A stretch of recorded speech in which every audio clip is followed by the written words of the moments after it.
So in terms of, the type of users we have for Premiere Pro and how far we've come, I think back to when I first started working on this product, and I'm not trying to suggest that it's all because of me, because I have an incredible team that I get to work with.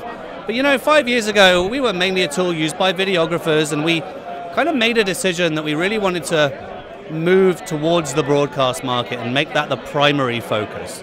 And I think the key reason we did that was because we knew that was going to be really difficult. And if you start with the really difficult, you're likely to be able to address many other user types as you go.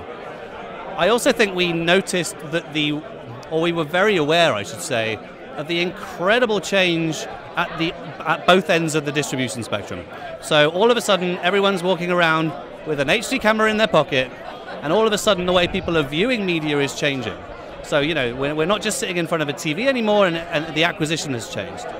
So what we set out to do is to build a fully featured, powerful product that could really, run the gamut and span all of these things.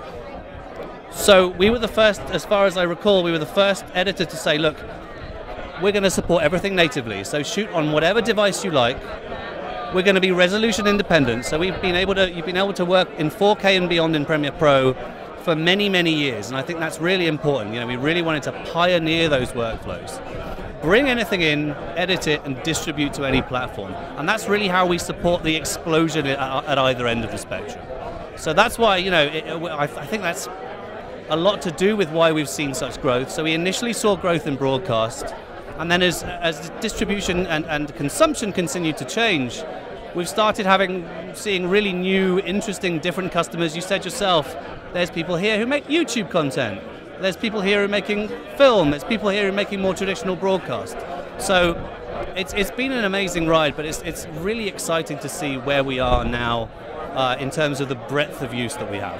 There's a clear pattern in what we've done over the last couple of major releases, and that is looking at how we can assist creative editors in achieving things they maybe didn't feel like they could achieve before as fast as possible. We all know that budgets are small, deadlines are tight, and the amount of content we want to create is bigger than ever. So, for example, the last release, we helped editors achieve things in a VFX type way that I don't think many of them thought they could before.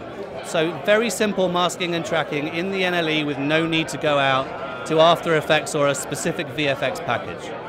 If you look at what we're revealing at this show, we're providing tools for editors to be creative with color in new and different ways. So we're not so they don't need to be experts in color grading anymore. They can just use simple parameters to create beautiful looks. So I think one theme is that allowing them to do things that they didn't maybe think they were going to be able to do before. I think another thing you're seeing us do more and more of is connected workflows. So, I talked about everyone having an HD phone, an HD video camera in their pocket.